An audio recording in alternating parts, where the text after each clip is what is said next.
Yes, baada ya kumalizika kwa mashindano ya AFCON 2025 yaliyofanyika huko nchini Morocco na kuondoka na historia kubwa kwelikweli na matukio makubwa kwelikweli, hasa kwenye ile siku ya fainali iliyowakutanisha Simba wawili, ikiwa ni Simba kutoka milima ya Atlas na wazungumzia Morocco, na wale Simba wa Teranga na wazungumzia Senegal chini ya Sadio Mane.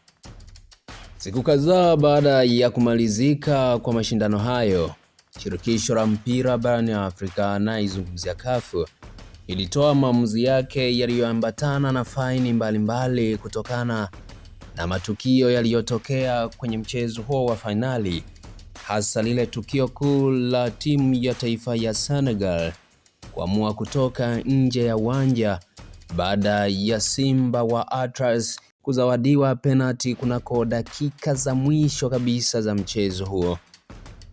Katika maamuzi ambayo yamefanywa na CAF ni pamoja na kufungiwa kwa kocha wa timu hiyo, namzungumzia Pape Siwa, ambaye kimsingi ndiye aliamuru pia wachezaji wake watoke uwanjani baada ya mkanganyiko huo kutokea wa penalti walioamini wao walionewa, lakini pia wakihusisha kunyimwa kwa bao lao waliloamini ya kwamba lilikuwa ni bao halali. Baada ya CAF kumfungia kocha Pape Siwa kwa mechi zipatazo 5 za Senegal, basi wananchi wa Senegal wameonyesha kuguswa na shujaa wao huyo ambaye kimsingi amewaletea kombe la mataifa ya Afrika AFCON baada ya timu yake kurudi ndani ya uwanja na hatimaye Simba wa Teranga kubeba kombe hilo. Mashabiki wa Senegal wanamuona kama Pape Siwa ni miongoni mwa makocha bora na walioleta heshima kubwa kwa taifa la Senegal. Kwa hiyo, kutokana na mkasa huo uliomkuta, basi wananchi wa Senegal wakaomba kumchangia, wakaomba kutoa pesa za kumpa pole Pape Siwa, kocha wao wa maana kwelikweli huyu, ili waweze kumfariji, lakini pia kuilipa ile faini iliyoambatana na kufungiwa kwake kutokana na maamuzi yaliyofanywa na shirikisho la soka barani Afrika CAF. Lakini hata hivyo, Pape Siwa yeye amekuja na ujumbe ambao umeenda tofauti pengine na matarajio pamoja na matamanio ya wananchi wa Senegal. Pape Siwa ameweza kusema yafuatayo, nami nitayanukuu kama yalivyozungumzwa na kocha Pape Siwa. Wananchi wa Senegal, familia yangu, mshikamano wenu tangu kutangazwa kwa adhabu umenigusa sana moyoni.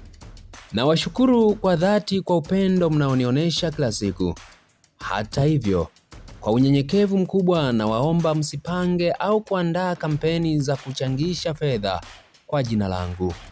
Ingawa ninaelewa na kuthamini moyo wenu wa ukarimu, na wahimiza mwelekeze misaada hiyo kwenye mahitaji yaliyo ya dharura zaidi, ili kuwasaidia wale wanaohitaji msaada huo kwa kweli. Hayo ni maneno ya kocha Pape Siwa. Hawa vijana wa Kisenegal wanaonekana ni watu wenye imani ya kweli, hasa kuhusiana na Mungu, na wenye kuguswa sana na watu wenye mahitaji makubwa. Mwangalie hata Sadio Mane na maisha yake juu ya watu wake wa Bambel huko nchini Senegal. Huo ni ujumbe wa kocha Pape Siwa baada ya wananchi wa Senegal kutamani kumpa pole kutokana na kile kilichomkuta shujaa wao huyo, lakini hata hivyo yeye akaona fedha hizo ni bora zikaelekezwa kwa watu wengine wenye mahitaji makubwa na uhitaji zaidi wa msaada kuliko yeye ambaye kidogo anaweza kujisimamia mambo yake. Nini maoni yako kutokana na ujumbe huu wa kocha Pape Siwa wa Senegal? Tuandikie hapo chini kwenye comment, lakini pia usisahau kulike, kushare pamoja na kusubscribe channel hii ili uendelee kupata taarifa za kimichezo kemkem kutokea hapa Spotify.